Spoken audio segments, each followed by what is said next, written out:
So less than a week after the second trailer for Rogue One dropped, they just dropped the international trailer that's got a bit of new footage, very similar to the last trailer drop, but at the same time, different enough that there's some stuff in there worth sparking your interest.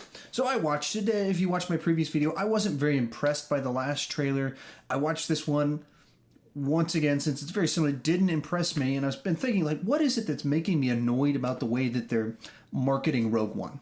Because do I like the trailers? I like them. Am I going to go buy them or go see the movie? Yeah, I could buy my ticket right now. I'm going to go see it. I don't care how bad the reviews are. I'm going to go see this movie. You can just look at the video and what's in the background of these pictures, and you can figure out probably a Star Wars fan. Picked this up a few months back, just saw it at Hobby Lobby and had to have it, so I bought it. Didn't have the money for it, just bought it anyway. Broke my foot last year. Someone wanted me to feel better, so they bought me this R2-D2 piggy bank. I don't really use piggy banks, but I love this thing, so that's pretty cool.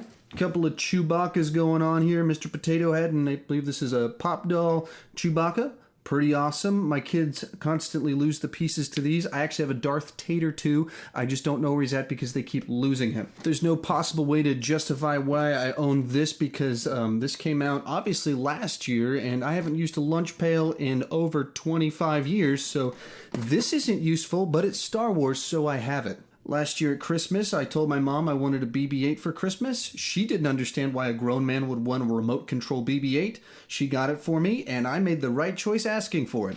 I've got all three of these Making of Star Wars books. They're $85 coffee table books, and I've read all three of them just to learn every detail about how the Star Wars movies were made in the most comprehensive manner possible. Point being, I'm going to go see a new Star Wars movie because it's a new Star Wars movie. On the one hand, that means you don't have to sell me on the movie. On the flip side, I know that Disney knows that that's true. They know that I'm going to go see it. They know that you're going to go see it. If you're watching me talk about this trailer, that means you're going to go see this movie regardless of the trailer or the reviews. So we have a trailer that gives us bare bones version of the plot, and we see AT-ATs or AT-ATs, whatever you want to call them. We see stormtroopers running on a beach. We see new robots. We're introduced to new characters. We see a TIE fighter and someone running towards it. Darth Vader shows up at the end. And we only have little glimpses of the themes of it and the plot of it. So they gave us images of things that'll make us go, oh, did you see that? They're actually like in a forest on a beach and they're shooting. It's like Saving Private Ryan, except it's Star Wars. That's awesome. Which I guess I'm sure that will be awesome, but it's just like an image. It's just a shot of something with no context. New characters. See, there's a guy and he's blind and he's hitting stormtroopers with a stick. Cool, right?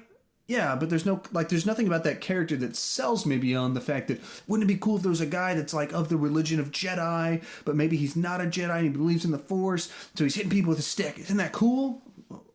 I guess, but I don't know anything about that character that convinces me that he's cool. The main lady actress of it, she hasn't sold me on her acting yet. I don't know that I've seen her in anything else. And in these, I mean, maybe she'll do a good job. She hasn't charmed me yet with what I'm seeing here when she's like, this is a rebellion. I rebel. That's not in this trailer, it was in the previous one, but I heard that and I was like, ooh, that's not so strong. Or the line in this one that did where she did say, may the Force be with us. And it falls flat. It's like Hayden Christensen acting. They're not selling me on it besides, look, it's a rebellion, I rebel. That feels like a cheap ploy to make me like it. Or she says, may the Force be with us. It's a cheap ploy. Or just showing us a picture of Vader. Look, Vader's in this. Want to see it now?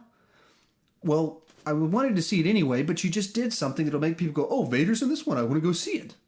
That's all it is. It's just a cheap ploy to play off the fact that people like Star Wars, and so then we'll go see it. But I want you to try and sell me on this movie besides reminding me that you're Star Wars. The title tells me it's Star Wars. Now, try and tell me this is good Star Wars. Try and show me this is good Star Wars, but besides cool images. Convince me of characters or a plot or thematic elements that tie me in, make me interested. Put Star Wars up on the screen, I will be there. You've got my money no matter what. Please don't take advantage of that fact. Please try and convince me that I'm going to like this movie, that your movie is more than a bunch of cool images, more than a movie that's just shot well. Please take me seriously as a lifelong fan of your stuff and try and sell me on the fact that you've made a good movie. I wonder, if you don't know what Star Wars is, if you don't know who Darth Vader is, you don't know what a Death Star is, you just see this trailer and you go, well, it seems like a sci-fi movie with a bunch of cool action. What's the plot? There's an empire and people... Wait, or is it the Empire the one? They're building the thing and people want to stop them? That's it? Like, that's such a bare bones plot to just say that without the backstory of everything else. But they're assuming that we're going to go see it because it's Star Wars and we know that it's a prequel enough, that though I don't know that the trailers have explained enough of when this movie takes place in the timeline to clarify that. It's just, I feel like I'm getting the easiest trailers they could make. It's just safe, like, let's show images of stuff that they'll like to see, put some, maybe a cool new twist on the music, throw Vader's head at the end. There we go, we're done. But I could cut that. You could cut that.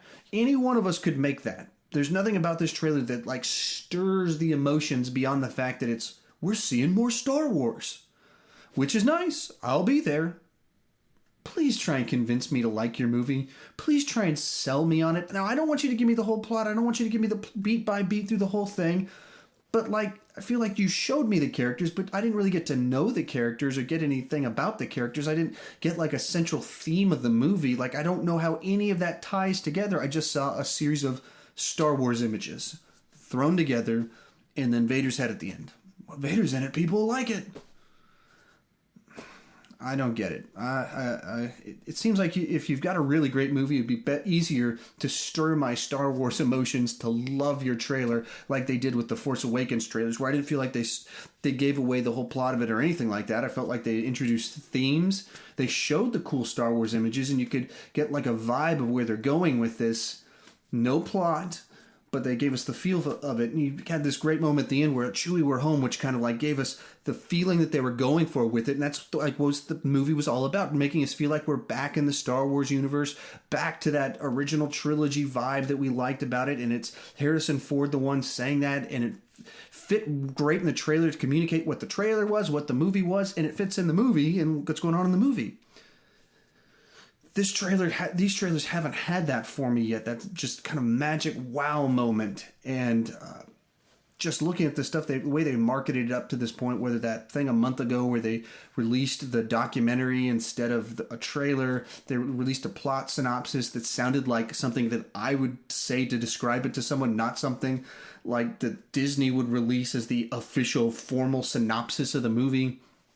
Everything about this has just made me feel like you're taking advantage of me. You know I'm going to be there. You know that if you slap Star Wars on it, people will be there.